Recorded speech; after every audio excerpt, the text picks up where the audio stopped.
오늘 우리에게 주신 하나님의 말씀은 신약성경 빌립보서 1장 20절에서 24절까지 말씀입니다. 나의 간절한 기대와 희망은 내가 아무 일에도 부끄러움을 당하지 않고 온전히 담대해져서 살든지 죽든지 전과 같이 지금도 내 몸에서 그리스도께서 존귀함을 받으시리라는 것입니다.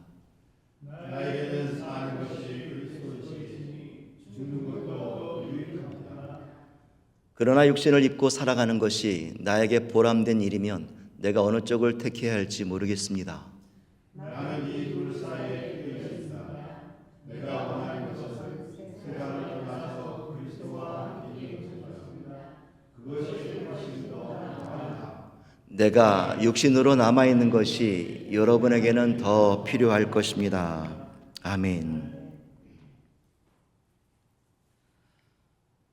한 10년 전쯤 일입니다. 제가 우체국에서 소포를 하나 픽업하기 위해서 줄을 서 있는데 제 앞에 계신 한 아주머니의 종아리에 새겨진 십자가 문신이 눈에 들어왔습니다. 저는 사실 문신에 대해서 그리 호의적이지는 않습니다. 왜냐하면 문신에 대한 편견이나 건강의 이유를 다 떠나서 그렇게 예뻐 보이지가 않아요. 미간상으로 보기에 이렇게 좋아 보이지 않습니다. 피부에 무언가를 평생 각인한다는 것도 조심스럽긴 하지만 문신을 보니까요, 시간이 흐를수록 색도 바르고 또 모양도 흉측하게 변하는 경우가 참 많이 있더라고요. 그래서 문신을 별로 좋아하지 않은데 그 아주머니의 십자가 문신이 바로 그랬던 것 같아요. 색은 흐릿하게 번져 있었고 제가 보기에는 십자가가 흉측해 보이는 거예요. 그래서 실례인 줄 알면서 참 그러면 안 되는데 제가 그분께 질문을 했어요. 아주머니, 십자가 문신을 왜 다리 하셨습니까? 사실 제 질문의 의도에는 십자가를 문신으로 이렇게 흉측하게 가지고 다니느니 차라리 예쁜 십자가를 목에 걸거나 귀에 걸면 얼마나 좋겠느냐, 저는 그런 마음으로 그분께 질문을 던진 것 같아요. 그런데 그분은 저를 빤히 바라보시더니 아주 당당하게 대답을 합니다. I carry the cross every day. I carry the cross every day. 저는 십자가를 집니다. 저는 십자가를 지고 걷습니다. 사실 우리 주변에는 십자가를 목걸이로 걸고 귀걸이로 걸고 코걸이로 걸고 손목에도 발에도 겁니다. 치장을 하죠. 집에도 세워놓고요, 책상에도 세워놓고요, 자동차에도 걸어놓습니다. 하지만 그 아무도 나는 십자가를 진다고 말하는 사람을 본 적이 없어요. 그런데 그분은 마치 저의 무례한 질문을 탓하듯이 I carry the cross every day. 저는 십자가를 집니다. 당당한 신앙 고백을 하시더라고요. 저는 그 대답을 들으면서 그분이 가지신 그 문신의 모양으로 그분의 신앙을 평가하려고 했던 제 마음과 생각이 얼마나 부끄러운 일이었던가, 그런 생각을 했던 기억이 있었습니다. 오늘 우리는 2026년도 우리 교회표 믿음으로 사는 그리스도인의 두 번째 말씀을 나누려고 합니다. 지난주에 저는 설교를 통해서 2주 동안 이 본문을 가지고 말씀을 드리겠다 이렇게 말씀 계획을 드렸는데 설교를 준비하면서 계획을 조금 바꿨어요. 2주가 아니라 이를 한 달 동안, 그러니까 믿음으로 사는 그리스도인의 모습은 어떤 것인지 계속해서 살펴보려고 합니다. 그리고 오늘은 복음의 자부심으로 살아가는 그리스도인으로 한번 말씀의 방향을 잡아보려고 합니다. 함께 따라해 보실까요? 믿음으로 사는 그리스도인은 복음의 자부심으로 살아갑니다. 한 번 더 해보겠습니다. 믿음으로 사는 그리스도인은 복음의 자부심으로 살아갑니다. 그렇게 고백하십니까? 아멘. 며칠 전 미국의 한 저널리스트가 흥미로운 제목의 글을 썼어요. 글의 제목이 부끄러움의 미국에서 산다는 것은, 수치스러움이 가득한 미국에서 산다는 것은.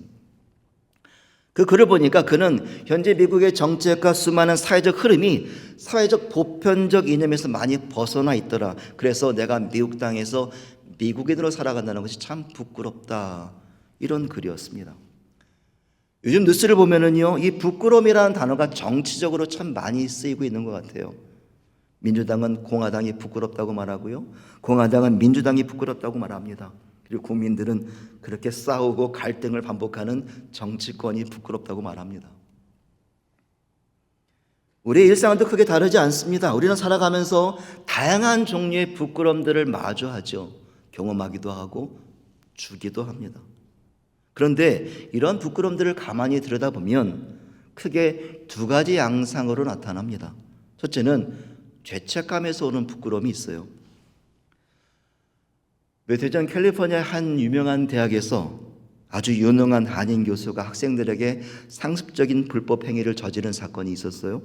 그런데 학교가 이를 축소, 무마, 은폐하려 하다가 결국 세상에 드러났죠. 그래서 당사자와 학교가 큰 부끄러움을 느껴야 했던 그런 사건이 있었습니다. 이런 부끄러움들은 잘못을 저지른 죄로 인한 부끄러움이고 그것을 죄책감에서 오는 부끄러움이라고 말할 수 있죠.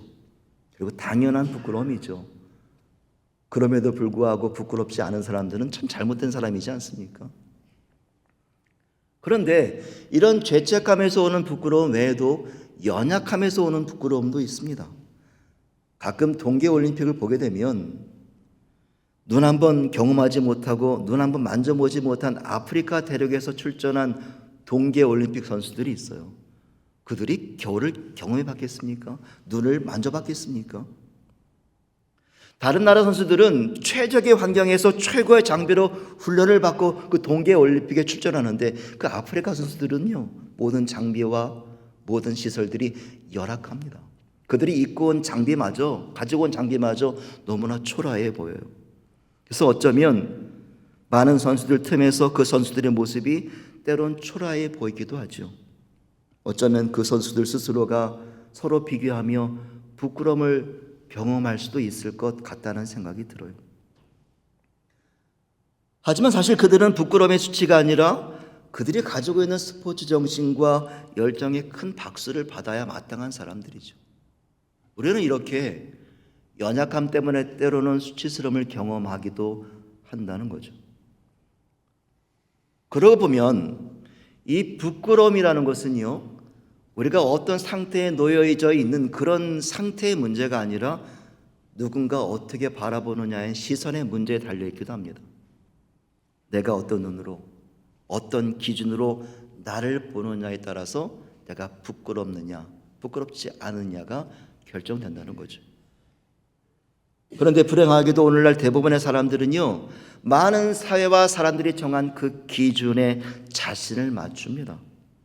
세상이 정한 성공, 외모, 능력, 소유의 잣대로 우리를 판단하죠. 그리고 그 기준에 미치지 못하면 우리 스스로를 초라하다라고 말을 합니다. 나는 왜 이런가? 저 사람은 저런데.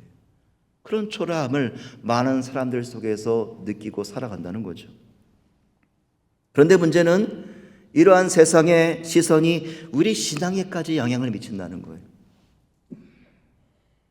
미국의 한 종교 인구 조사기관의 2023년 발표에 따르면 좋은 신앙의 결과를 세상적 성공으로 연결시키는 신앙인이 미국인의 31%가 된다라는 그런 응답을 보여주고 있습니다.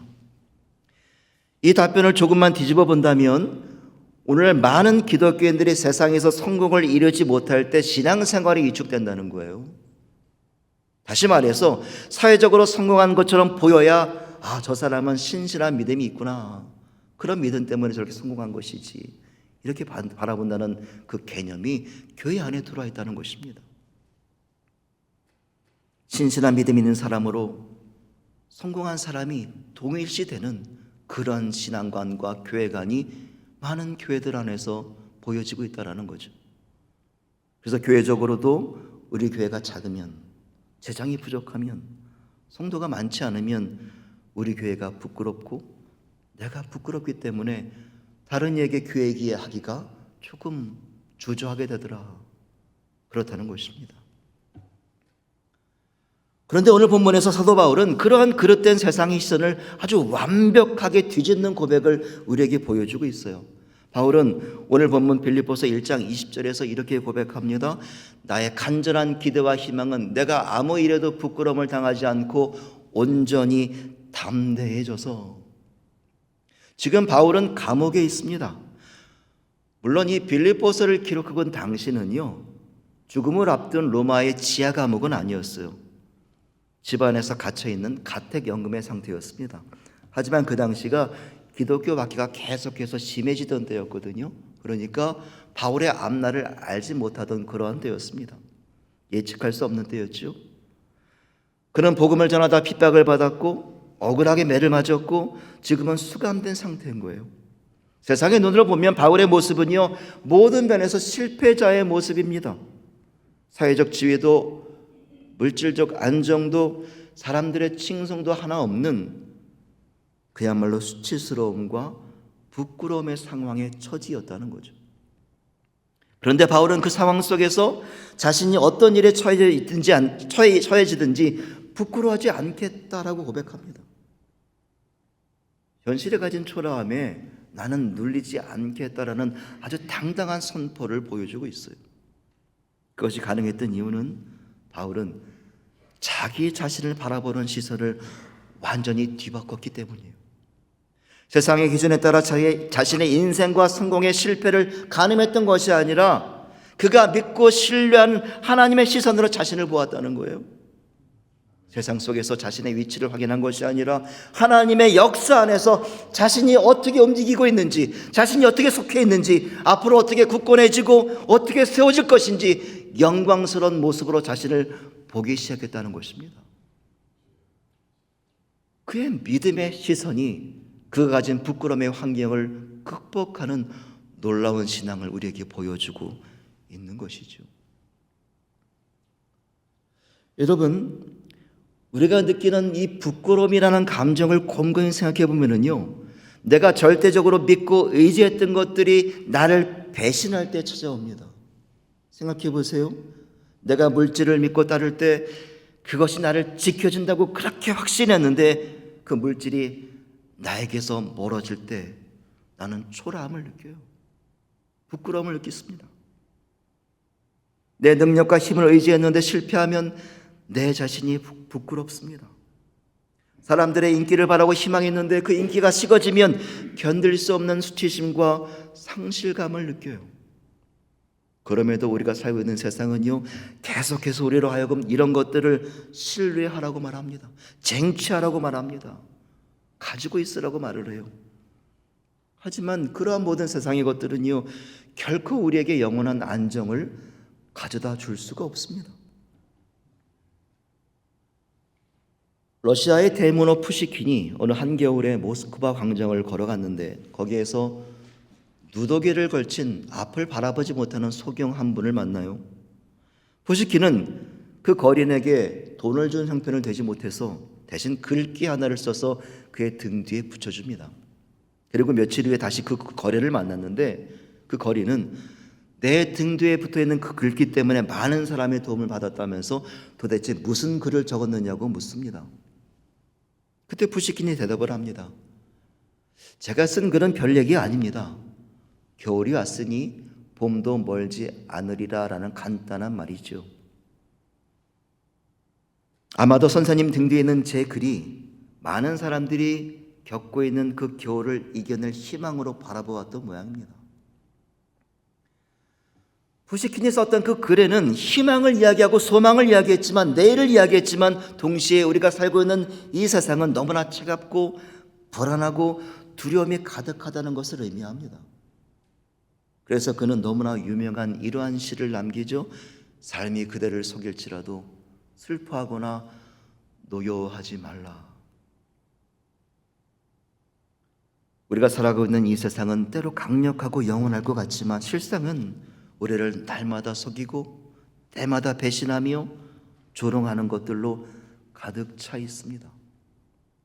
그렇게 이 세상을 신뢰하고 그 세상의 것들을 나의 삶의 인생의 기준으로 삼고 나를 살펴본다면 우리는 늘 실패감에 젖어서 세상이 주는 조롱과 수치를 경험할 수밖에 없는 것이죠.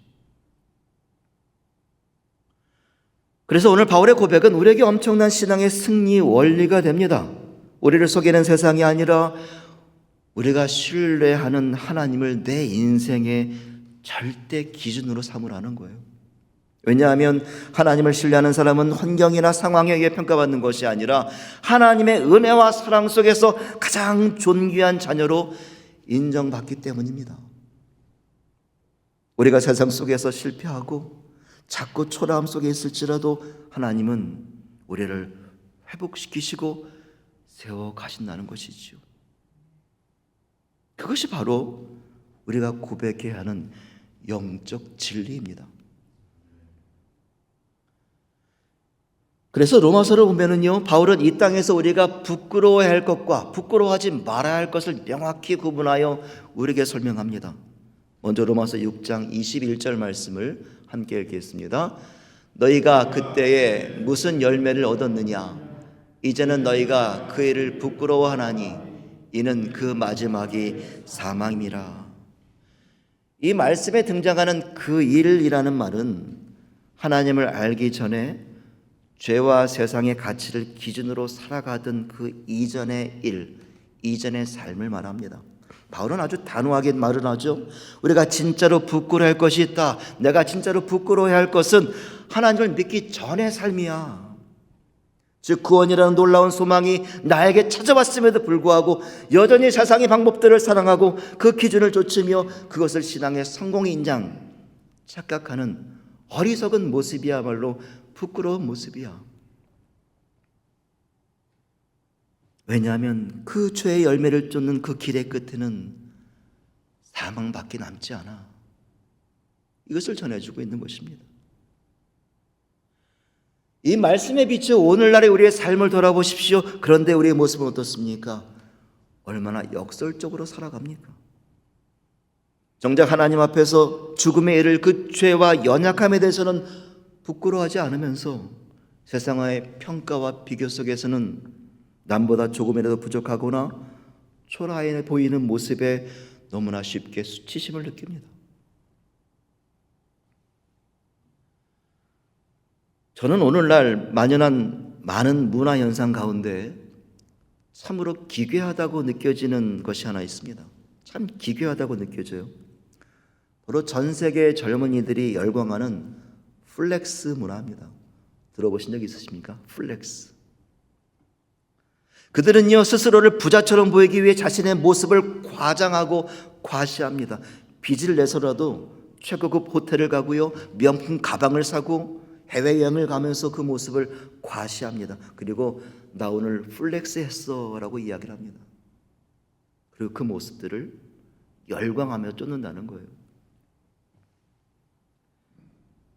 지난 12월 미국 신용카드 회사인 크레딧 원뱅크의 발표에 따르면 미국의 젠지라고 하죠. G세대, 그러니까 지금의 10대, 20대 연령층을 말하는데 이들 중에 절반 이상이 자신의 재정적 성공을 과시하기 위해 돈을 사용한다라고 답을 했다는 거예요.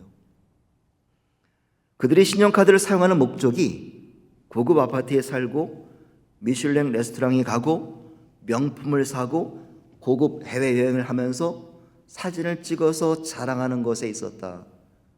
그것을 과시하기 위하여 돈을 쓴다는 것입니다. 그리고 스스로를 플렉스했다라고 말을 한다는 거죠. 저는 그들의 과소비 문화를 탓하고자 하는 것이 아니라 세상의 시선을 의식하면서 자신을 계속 과포장하고 과장하는 그 문화가 너무 기괴하게 느껴집니다. 그렇지 않습니까? 세상의 잣대에 미치지 못하는 그 스스로를 감추기 위하여 가짜로 증명하려 애쓰는 그런 삶이 과연 가치가 있는 삶일까요? 제가 모르는 모습에 어떤 진실이 담겨 있겠습니까? 바울은 그런 모습이야말로 그 모습의 마지막이 사망이다라고 우리에게 말해주고 있습니다. 그렇다면 이와 반대로 우리가 결코 부끄러워하지 말아야 할 것이 있습니다. 부끄러워하지 말아야 할 것. 그것을 바울은 로마서 9장 33절에서 이렇게 말씀합니다. 함께 읽겠습니다. 그를 믿는 자는 부끄러움을 당하지 아니하리라. 그를 믿는 자는 부끄러움을 당하지 아니하리라. 여기서 그를 믿는 자라는 것은요, 단순히 예수님을 안다는 차원이 아니에요. 예수를 나의 구원자로 받아들이는 것을 말합니다. 그분의 십자가와 부활로 내 영혼이 죄로부터 구원받았음을 고백하는 자가 그를 믿는 자입니다. 이 믿음 안에서 우리는 놀라운 일을 경험하게 됩니다. 우리에게 변화와 회복이 일어나고요, 죄의 문제가 해결되고요, 그리고 하나님의 자녀가 되는 새 삶을 누리게 됩니다. 우리는 그것을 복음이라고 말해요. 그렇지 않습니까? 내가 하나님의 자녀가 되는 새 삶의 은혜를 받았습니다. 그것이 복된 소식, 복음이라고 말해요. 다시 말해서 예수님을 통하여 우리가 구원받게 되는 그 놀라운 소식이 복음이라는 거예요. 그렇기 때문에 그 복음을 믿는 자는 결코 부끄러움을 당하지 않는다. 바울은 우리에게 이렇게 명확하게 말씀하고 있습니다. 왜냐하면 구원자이신 예수 그리스도가 십자가 위에서 세상에 주는 온갖 조롱과 수치와 사망의 모든 권세를 이기시고 승리하셨기 때문입니다. 그래서요, 저와 우리에게는 너무나도 강력한 신앙의 무기가 있어요. 바로 복음의 자부심입니다. 함께 따라 하시겠습니다. 복음의 자부심. 이것이 우리의 신앙의 무기가 되어야 돼요. 자부심이라는 것은요, 내 안에 있는 것, 내가 믿고 있는 것, 내가 신뢰하는 것, 내가 목표하는 것, 내가 가진 무엇인가가 아주 강력한 힘을 내게 되게 되는, 스스로 갖게 되는 당당함과 담대함이 자부심이에요. 저와 여러분에게는 그 복음이 이루는 당당함이 있습니다. 복음이 주는 담대함이 있습니다. 우리가 믿음 있는 그리스도인으로 살아갈 때 그 복음이 주시는 자부심이 우리를 모든 연약함과 부끄러움 가운데서 강하게 세워나갈 줄 믿습니다. 어깨를 펴세요. 하나님을 기쁘게 찬양하세요. 복음을 전하세요. 그리스도의 복음의 자부심이 우리 삶 가운데 있습니다. 그것을 믿고 나가는 거예요. 여러분의 삶이 초라합니까? 부족합니까? 우리 교회의 모습이 너무나 작습니까? 아니요. 예수 그리스도가 중심이 된 복음의 자부심은 우리 교회를 너무나 강하고 아름답고 귀한 복된 성전으로 삼으실 줄로 믿습니다. 그리스도의 복음이 주시는 자부심이에요. 이 2026년 한 해 동안 이 복음의 자부심이 저와 여러분의 삶을 가득 채우기를 간절히 축원합니다. 그 복음의 자부심으로 세상의 잣대에 흔들리지 않고 하나님의 시선과 능력 안에서 담대하게 살아가시면서, 당당하게 살아가시면서 진정한 신앙의 승리를 경험하시는 우리 모두가 되시기를 다시 한번 간절히 축원드립니다. 말씀을 마무리합니다. 우리가 자주 부르는 찬송가 435장은 이렇게 시작합니다. 나의 영원하신 기업 생명보다 귀하다. 나의 갈 길 다가도록 나와 동행하소서. 세상은 우리가 가진 소유가 생명보다 귀하다라고 말합니다. 하지만 복음을 가진 우리는 다르게 고백을 해야 돼요. 하나님이 내 생명보다 귀하신 분이다. 그분이 바로 나의 영원한 기업이시다. 이것이 바로 복음이 주는 자부심입니다. 이 복음의 자부심을 가진 성도는 어두운 골짜기 지나가며 험한 바다 건너서 천국문에 이르기까지 결코 부끄러움을 경험하지 않습니다. 왜냐하면 그 길에 하나님께서 함께 하신다는 확신이 있기 때문이에요. 주께로 가까이 주께로 가오니 나의 갈 길 다가도록 나와 동행하소서. 하나님이 우리가 동행하시는 모든 길에는 복음의 자부심이 있는 줄 믿습니다. 사랑하는 성도 여러분, 우리는 이미 복음으로 승리한 하나님의 자녀입니다. 이 한 해를 그 복음이 주시는 자부심으로 담대하게 걸어가시면서 우리가 걷는 모든 길에서 하나님이 이루시는 영광의 승리를 경험하게 되시기를 간절히 축원합니다.